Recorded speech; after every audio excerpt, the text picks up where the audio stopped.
All right, part 4. And I am 100% working outside my energy envelope right now because part of me feels like, oh, there's a train of thought, and another part's like, this is a mistake. You are borrowing energy from the mob.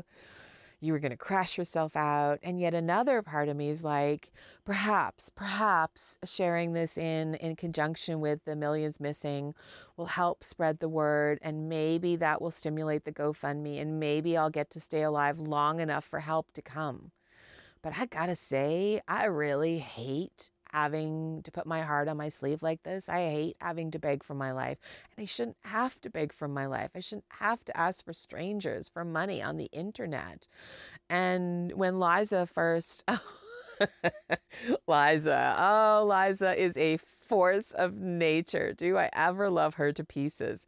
I didn't tell her about MAID. I didn't tell her about my deterioration. Liza recognized my voice from the very first news article, which Ash did. Ash and Kelvin are journalists. I don't know if I mentioned that. And they both work for News 1130. And Ash was writing an article about me. And because it's a partly news, partly web-based news organization, there was just a snippet. I mean, it couldn't have been more than 30 seconds of my voice. And Liza recognized it. So she calls me up and she goes like, what's happening?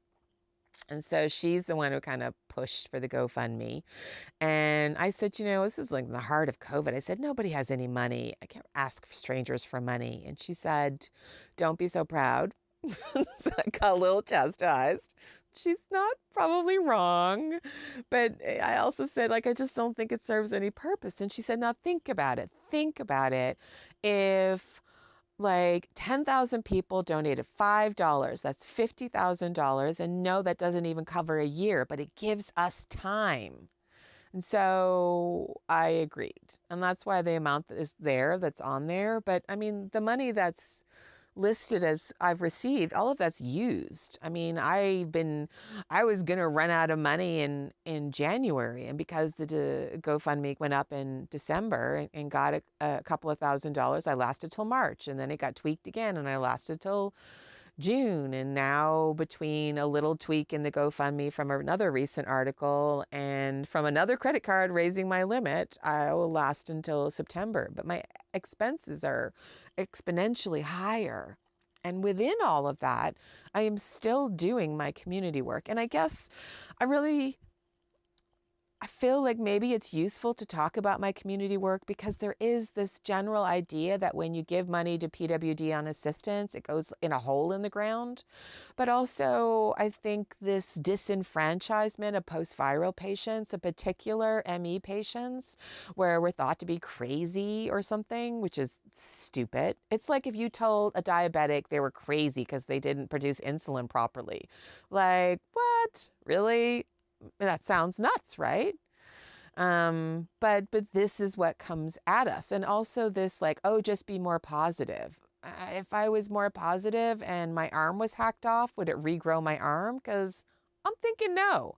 And it's the same for these biochemical systems. But people like myself, especially with ME and fibro, the longer you've been afflicted with these diseases, the more you learn to hide them. And you can hide them. They are, air quotes, invisible illnesses.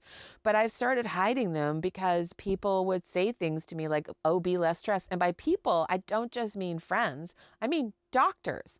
I had a doctor with his hand up my derriere. This is during the great 12-year misdiagnosis of my celiac disease as IBS, and keeping in mind that immune deficiencies tend to trigger autoimmune disorders. So, the abdication on that disease alone presented a problem. So he's got his hand up my butt and he's telling me, oh, be less stressed. So my 14 times a day of liquid fire diarrhea is magically going to go away if I am whatever mythical less stressed that you're talking about. Because when we did figure out it was celiac disease, would you like to know what being less stressed does for an autoimmune disorder? Nothing. It's an autoimmune disorder. Stop eating gluten. But there was no internet back then for me to Google my own symptoms and figure it out. In the end, it was that same naturopath who sort of speculated at first, or do you have a wheat allergy? And then that halved my symptoms. And then the allopath started paying attention. And then I was diagnosed. 14 years.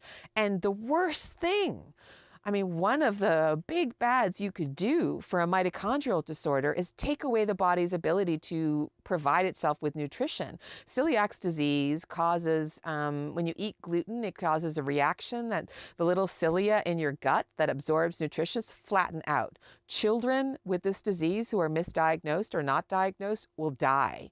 Myself, I presented atypically. When I undereat, I get bigger and bigger and bigger. It's something that we don't understand yet about the mitochondrial system, running into a klaxon whale of distress that triggers that edema. So I didn't look like a classic celiac patient because I was so puffy. And so they didn't even look for it. Now, granted, the tests for celiac disease are, kind of ridiculous at best. At least they could have brought it up and I could have tried it and seen what happened, but no. So, and then I had an internist after my second round of mono who didn't pat me on the head, but patted me on the shoulder and told me to be less stressed.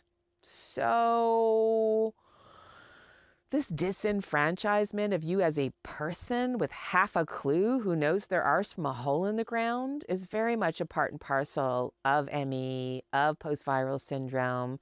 And so I think in talking about all of the community, or at least as much as I can without identifying myself, I think at least shows one case in point of how that's ridiculous. At least I hope it does. I also think it's a fun thing because what I've ended up doing a lot is creating communication bridges between abled and health obstacle populations, between neurotypical and neuroatypical populations in some instances. And it's been quite the slow slog.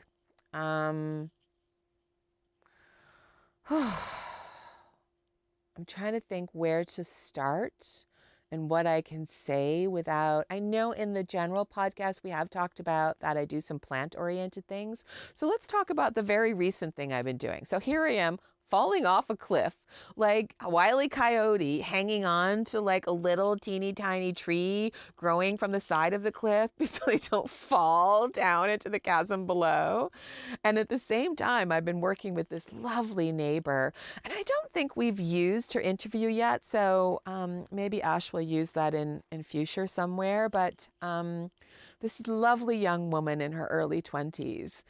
We got connected up by our MLA's office because we were both talking about our concerns about the isolation factor, especially of our most vulnerable populations. And well, I couldn't think of a bigger blessing than being connected with this young woman who has been terrific about accommodating my ME, like when she understood what was going on, and accommodating how it impacts with the dyslexia.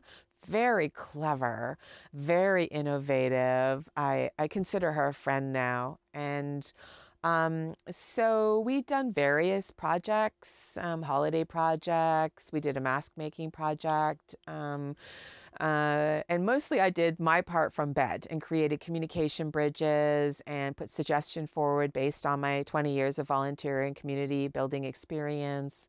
But the latest thing we did, again, I can't talk about it in depth, but we were doing a plant distribution. We're encouraging community gardening and for some of that produce to be shared with our more vulnerable neighbors. And at the last plant distribution, we chose to do it sort of near a well-populated walkway. And so we had people who had already signed up for it, but then we had people who were sort of like, what you doing? What are these plants for? Are you selling them? I was like, no, we're not selling them. It's a community project, and explaining.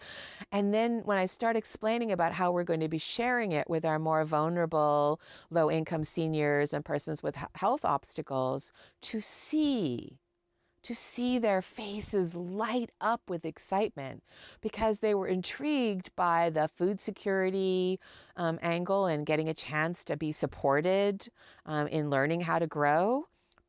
but that they got to share, that they got to have purpose. I have to find some way to communicate that with our more vulnerable populations, to know that they are not forgotten. Although they face that same bureaucratic system, that crushing amount of lack of support and disenfranchisement, there are so many members of our community who care so much. And I know that from the people who have shared into the GoFundMe. And I know that from some of the comments that the journalists who have done articles on me have shared. But to see it with my eyeballs and to be a part of their sense of excitement and their sense of feeling like they're connected was a joy. And did it crash me out for days? Just the small amount of time. And even though I was sitting, yeah, absolutely. Was it 100% worth it? Absolutely. Because why am I doing this daily climb up Everest in the equivalent of being barefoot with a t-shirt?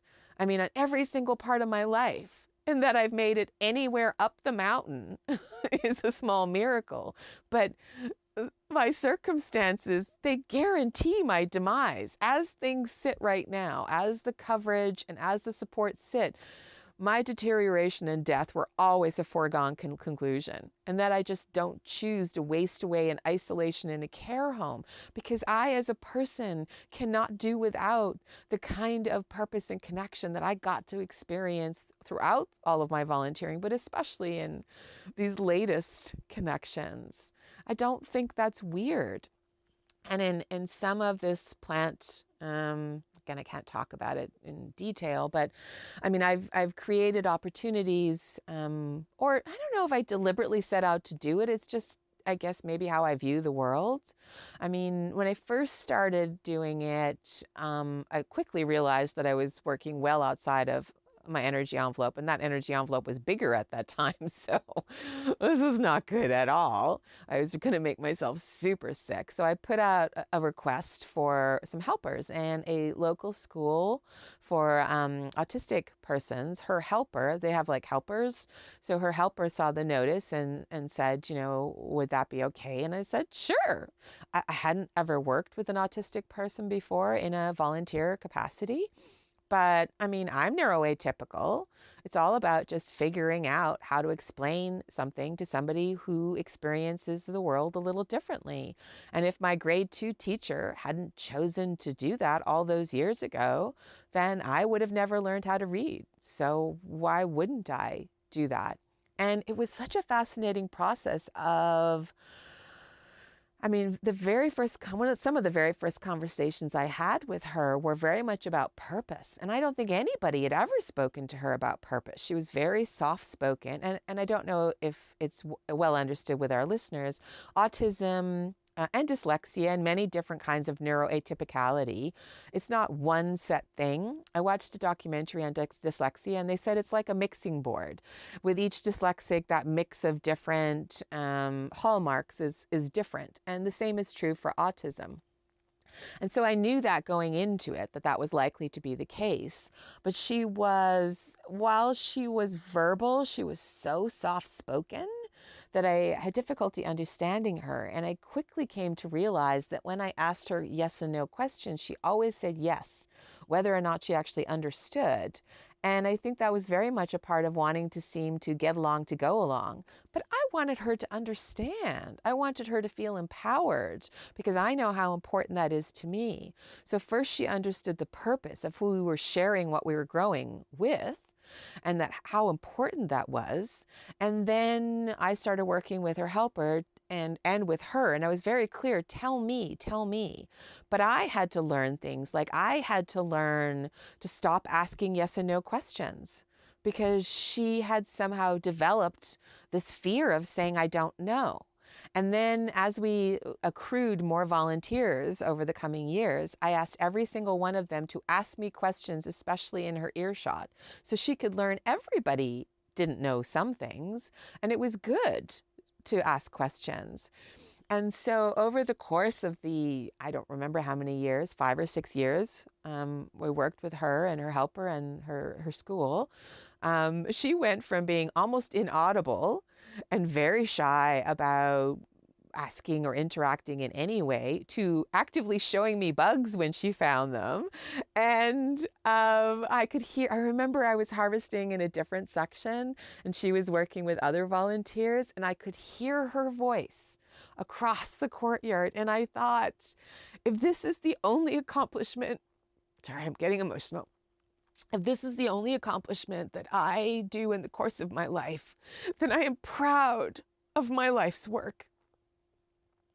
But I do still feel frustrated because even within the confines of my energy envelope, I have created things that didn't exist. Communication bridges, community projects, I don't know how to explain them without not explaining them, but things that just never existed, that able staffers have been trying to do for years upon years and hadn't been able to do because they didn't understand the pieces that I understood by being a person with health limitations.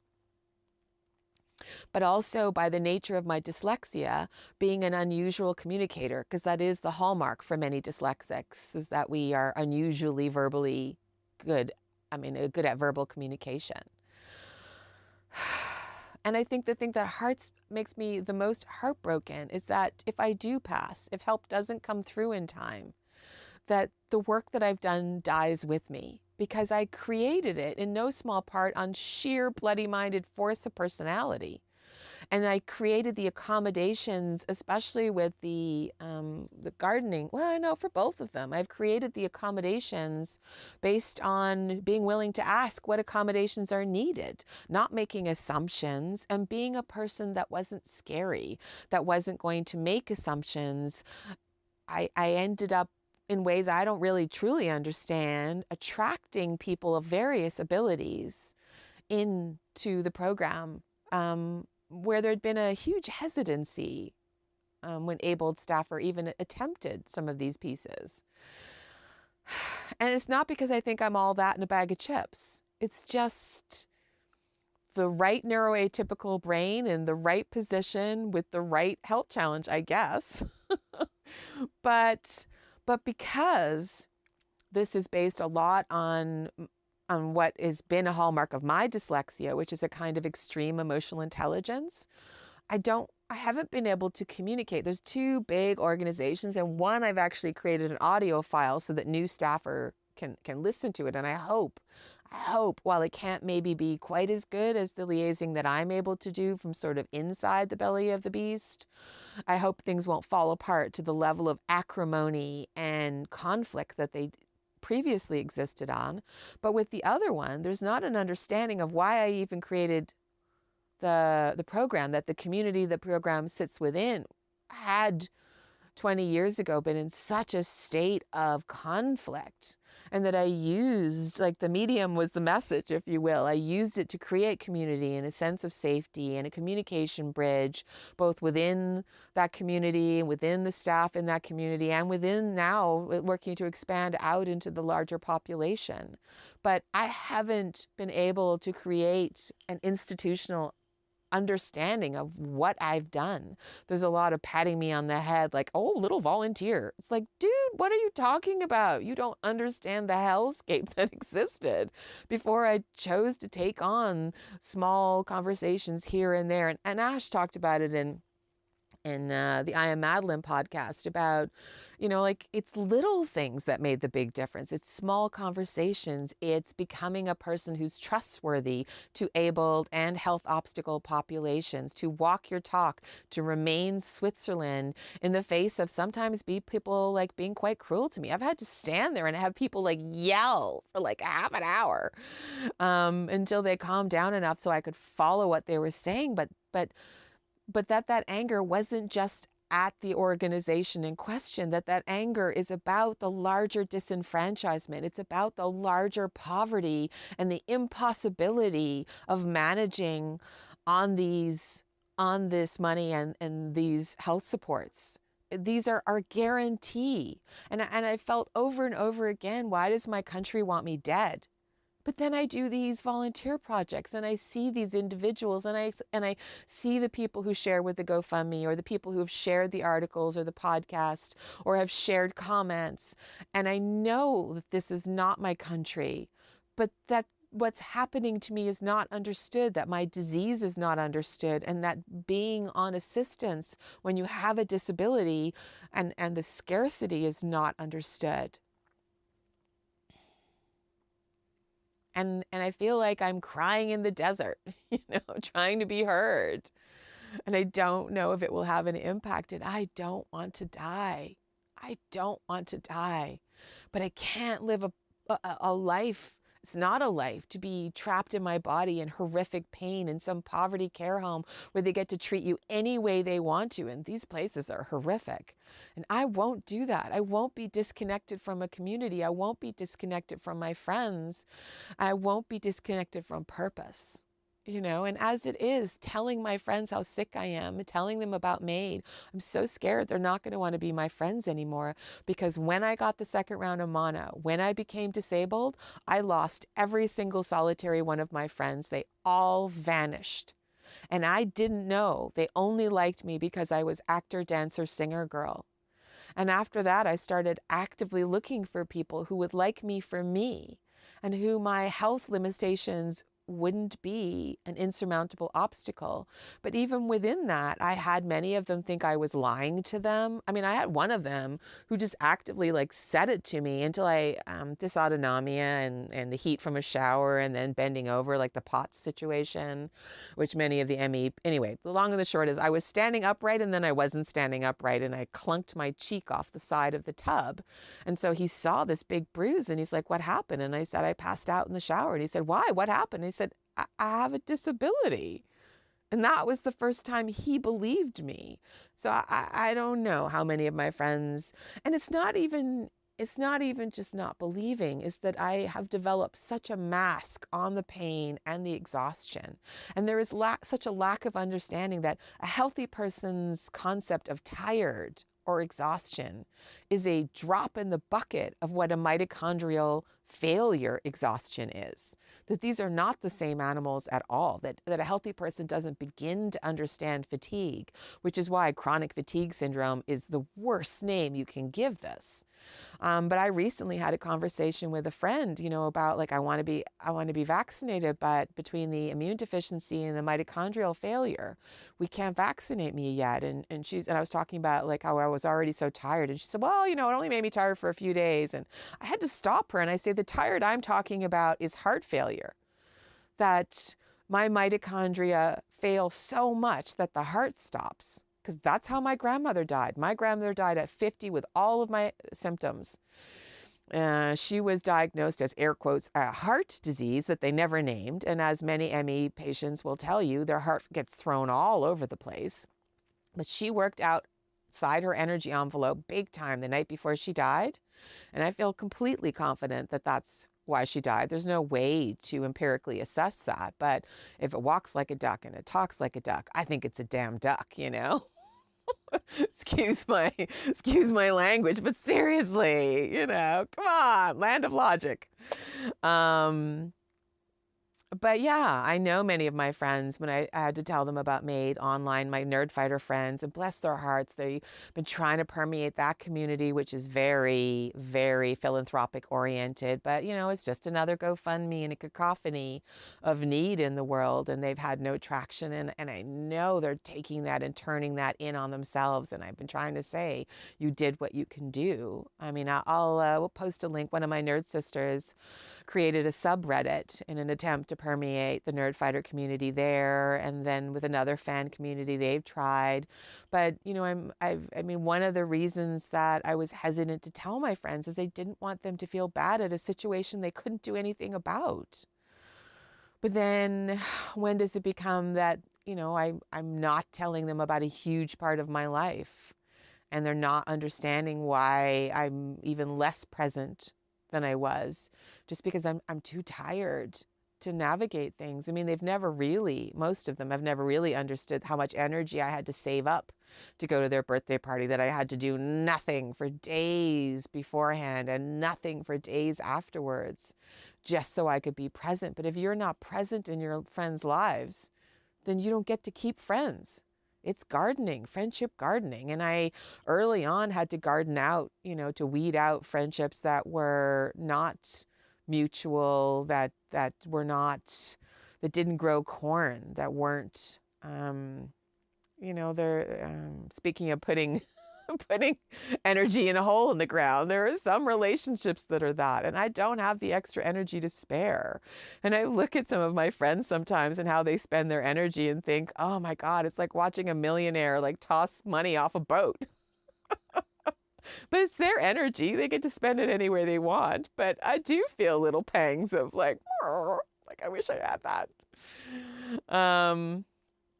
So I guess this little meander trip I've taken you on is a bit about, I guess, community connections and friend connections. And I do have some dear, dear friends, and I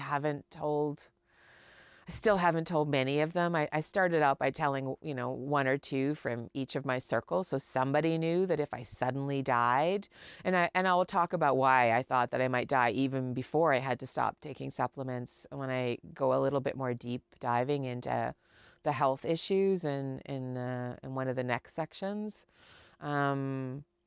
But it's hard to tell them. Each conversation was like hard, and to have my friends be so upset or, react in ways I wasn't expecting them to have, like become sort of aloof for a little bit. That was really hard and really triggered that fear of just losing all of my friends. Like, what if I got to live and then I lost all of my friends? Do I have energy to make new friends? Or can you get me more stable so I can? Like, these are the things, this push me, pull you, this internal pressure that I feel between the death clock of when I run out of money and how that keeps just getting in slow increments. It's like, it's so excruciating. I mean, I'm so grateful for the GoFundMe money coming in, but that is coming in slow dribs and drabs. It's brutal. At the end of June, when I thought I only had 2 weeks, I kind of crawled out of my skin for a few days, and some of my friends came to me, and I can't remember if I've talked about this already. I don't think I have, that they came to me and they said, look, we didn't travel this year at all. We want to give you what the money we were going to use to travel with. And that I thought, oh, great, I get to live till the end of July. Like, woohoo. But, it shouldn't have to be this way. This doesn't have to be a fatal illness. But it is if you don't manage it properly. It is if you let a person deteriorate to this point and then continue to not support them and recognize their illness as being deadly. And I don't know if I sound strident and hard to listen to, but I'm scared. I'm so scared, and it's making me angry, and I'm not an angry person, and I hate feeling this way. But I'm so scared. I don't want to die. But I don't want a slow death, trapped in bed in my body where nobody loves me and nobody cares about what happens to me. I can't do that. I just can't.